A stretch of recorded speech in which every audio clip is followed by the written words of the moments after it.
The Monday edition, Mr. Irrelevant. I'm Alex Strouf with you. No, I've not been wearing the same sweatshirt for the last 3 episodes. I'm just still on vacation. I'm back with you Wednesday, though, looking forward to returning. But we wrap up our look back at State of the Packers 2025 today with kind of a hodgepodge of different topics that we covered in State of the Packers 2025 with myself, Jason Wilde, and Gabe Neitzel. We're going to start the show today with who is under the most pressure for the Packers offense in 2025. We all have different answers by design, but I think it's an interesting look at how this Packers offense is designed and who is under the most pressure for their success in 2025. We will then look at the state of the head coach and the state of the general manager. Is there any warmth under the seat of Brian Gutekunst or Matt LaFleur as Ed Policy takes over year one for him as the president and CEO of the Packers? And then we will wrap up with final thoughts ahead of the 2025 Packers season, which gets going in just 9 days. Training camp begins on July 23rd. That's next Wednesday. Only 9 days away from Packers season. I can't believe it either, but I'm really looking forward to it. So let's waste no more time. Let's get right into it. Wrap it up our look back at State of the Packers 2025 here on Mr. Irrelevant. Who is under the most pressure on the Packers offense this year, in terms of the Packers offense this year? Gabe Neitzel, you're the hottest. You go last. Yeah, I'll go last. So who's under the most pressure? In terms of players, or can I say Matt LaFleur? That's going to be my answer. I think it's Matt LaFleur. I agree. Because I'll come up with a different one. He has the pressure of trying to marry a lot of the things that were kind of new to this offense last year that we talked about with the different blocking, running out of shotgun, trying to make that work with some of the play action stuff he wants, plus the growth of the wide receivers. Maybe that's paring down and going, hey, these are the guys that are going to get the most playing time, and then once there's injuries, we'll backfill because we feel good about Wicks or Dobbs or whoever ends up being out there and whoever ends up being those backups. But he's got a lot of pressure to combine what he did before Josh Jacobs, now with Josh Jacobs, to make this offense be able to live up to the full potential that it has. Jason? You're having such a great show. Seriously, like if I wasn't one of the founders of this show in existence, I'd be like, I'm going to go see Baby Metal. Indian rock band that she was telling me about. Since you already took the correct answer, you and I will have to come up with somebody different. I feel good about my choice. I think it's Jordan Love. Yeah. No one is debating whether or not he's a good NFL quarterback. But you're getting $55 million a year, which is the cost of doing business. Your contract number and the expenses associated with that go up after this year. It is time to be the guy. And I had a great conversation with Josh Jacobs earlier in the offseason where he talked about how he had that conversation with Jordan Love. Now, I believe Jordan Love is capable of that. He still has to do it, though, right? And we have seen, like we've seen, and look, I could make a list of 12 guys on this team that are players, not Goody, not LaFleur, who, again, because of Ed Policy and not wanting to have lame duck seasons, this is a critical year for them, too. But I would say there's probably a dozen players on this roster that are in really pivotal, fulcrum-type seasons. But I think Jordan Love, it's not a fulcrum-type season for Jordan Love on whether or not he's going to be in the league or whether he's going to be their starting quarterback. It's whether he's going to be the Jordan Love that we all think he's capable of being on an extended basis. I don't think he's going to end up in the Pro Football Hall of Fame. If I am wrong, great. But that is part of the problem when you have Favre. And I was reading something yesterday from Pro Football Journal, which is a bunch of the older guys that were like the writers when I was first starting out, right? Guys that I really respect. They had Aaron Rodgers at 10th on the all-time list of great quarterbacks, and Favre did not make the top 10.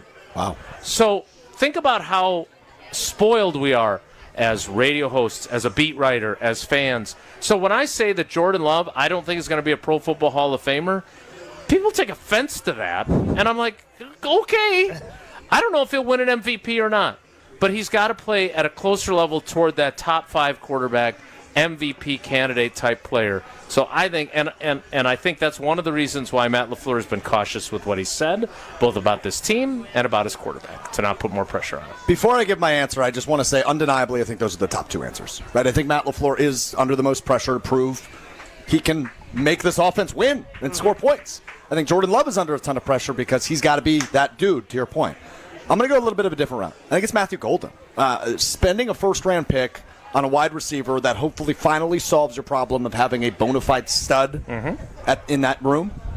he's obviously under a lot of pressure because there's expectations that come along with being the 23rd overall pick in the NFL draft. He's under pressure because fans are longing for a wide receiver one, and I know that's a term Matt LaFleur apparently hates, but it's real. Yeah, he gave me the vomit line, and then they go out and draft one, and he's really excited about it. So let me know again how much you're vomiting when you hear that term. When you hear Mark Murphy say, for the first time in 23 years, I don't think he was vomiting on that chilly night in April in Green Bay, Wisconsin. So I think Matthew Golden just has a lot of expectations on him, and I think that puts him under the microscope quite a bit, being the first-round pick and hopefully injecting some new blood into that wide receiver room. So that would be who I'd pick third. Yeah, I can't wait to see what his I don't want to fast forward to this through the season. It's a beautiful mystery because I do love the journey. Yeah, and that's what I'm paid to chronicle. But I really want to get to January and say, hey, this is the kind of season Matthew Golden had, because I can see him catching 40 balls because somebody emerges that's more experienced, and I can see him catching 65 balls and us saying, all right, they got their stud. Yep. We know now that he's the guy. This is a bit of revisionist history, but for whatever reason, and maybe this just tells you what my timeline's like on Twitter. Oh, boy. There were highlights of the Packers-Cowboys playoff game for 2014 that came across. Davante Adams had a huge game that game. As a rookie. Mm-hmm. He had that game. He had that great game against New England when Bill Belichick basically said, hey, I'm taking away Jordy Nelson and Randall Cobb. See if this kid can beat us. And he did. And then obviously he had that rough patch before he became the Davante Adams we knew. But when you go back and now you see that, you go, oh, yeah.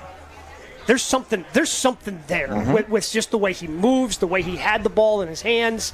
That's what I'm hoping to see from Matthew Golden. I'm not going, oh, I think he's going to have 1,300 yards this year. Just a few of those moments you're going, oh, yeah, this guy has what it takes to potentially be special. Time now to talk a little Matt LaFleur and Brian Gutekunst. Does anybody sense any heat on either of their seats if things go awry this season? I think you have to feel a little bit. Now, do I think that their heat is hot as the pavement here at Summerfest on a warm day? No, but the fact that Ed Policy has already said he's not going to give those 2 extensions and he doesn't want to do he's not a fan of lame duck seasons. Right. I think you have to interpret that as, okay, these 2 have to have a successful season. They have to go out there and prove it. I don't think they have to go out and win a Super Bowl or get to an NFC Championship game. As long as they make the playoffs, I think everything's going to be fine. But agreed. If things go south quickly and somehow they only win, God forbid, 7 games and they miss out on the playoffs and they're below 500, for the first time in the Jordan Love era, yeah, I think that's going to lead to some interesting conversations between Goody, LaFleur, and their new boss. So let's do a hypothetical. They go 10-7. Yep. They're the number 7 seed, and they lose to the 2 seed on the road again. So that would be 3 straight years of being the 7 seed, 2 straight years of not winning a playoff game. They would have won 1 playoff game in the Love era. What happens to their contracts? I'd say small extensions. Right, I think they each get a year added on, so they're not in a lame duck year. Yeah, okay? Small, yeah, a year, maybe 2. If they go 8-9, 7-9-1, and miss the playoffs.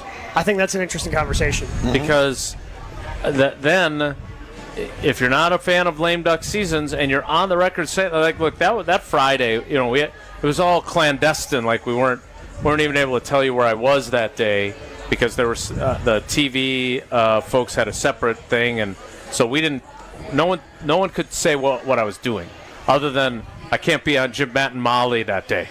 But the fact that the storyline that came out of that, for all of us, for Domofsky, for Schneidman, for me, for Huber, not for Packers.com though, was that he's not going to sign them to extensions, and he doesn't believe in a lame duck season for a coach and a GM. Now, he said he would.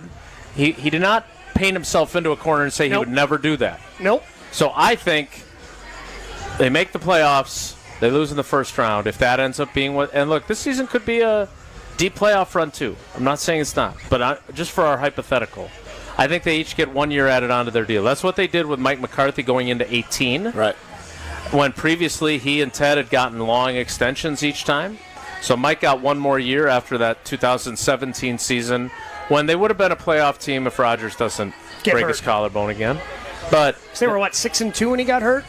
Yeah, Something like that? I think they had just 5-2? I think they were 4-1. I think they had just won that game in Dallas. The one where Devontae Adams comes back to the huddle and says, throw a better ball, let's run that same play. And then they go to Minnesota and lose, but maybe they don't if he's healthy. But my point is that I think you get 1 year added on. If they have a deep playoff run, they both get extensions and everybody's extensions happy. And no issue. The no playoffs sub, or let's say they go 9-8 and it's not good enough to get into the playoffs, that's a different conversation now because of what the new incoming team president set forth in our sit-down with him in the alumni suite a few Fridays ago. So I don't think either's job is necessarily in I jeopardy. don't think either one of them are getting fired after the season. I would agree. But again, unless they go 4-13. Yeah, really it would bad, have to. right? Yeah, it would have to be 2005 levels of just bottom falling out. But and that team was completely dysfunctional. Oh yeah. Although they were the best 4-12 team in NFL history, just ask. I don't even know if you have to ask him. I think he just might offer up he just tells you that. Yeah, he just might offer it up. But that doesn't mean there's not a little bit of heat there, because obviously there is. I think in order to secure the future of your job, correct, you got to go out and perform this year if you're Gutekunst. Well, I guess it's more on the floor because Goody's job is more. I mean, not that he's not doing anything during the season, but the bulk of his job is done. His hands are clean now. The bulk of his job is done. Player acquisition is 365 24/7. So. Yeah, it is. Sure. That's what I've been told. Maybe they'll trade Rasul Douglas at the deadline. No, wait, they already did that. That's right. Forgot about that one. Could have used him. Yes, right now, in fact. Yeah, he's still free agent, isn't he? He is still available, yes. Yeah, but bad 30. news, yeah. He's over 30. I think he's 32 years old. Bad news. But look, I have faith that these two, again, while I am not a fan of the structure in which they currently operate, it's hard to ignore the success that they've had together. They haven't had that ultimate success. Well, but I also don't think that that's reason, because I'm sure there is at least some portion of the fan base that if they win a playoff game in the wild card round and then get close in that divisional round like they did 2 years ago, fire them both, start over. Right. That's what bad teams do. Yep. That's what the Bears did with Lovie Smith, and they have been literally chasing ever since. I don't want to find myself in that position. Yep. I think you can get over the hump with these two, but they, much like a lot of the players we've talked about, have to go out and prove it.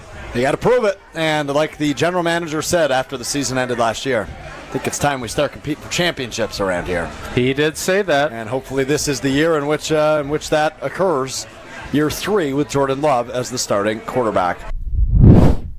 Just kind of final thoughts on the 2025 Green Bay Packers. I feel good, not great about this team.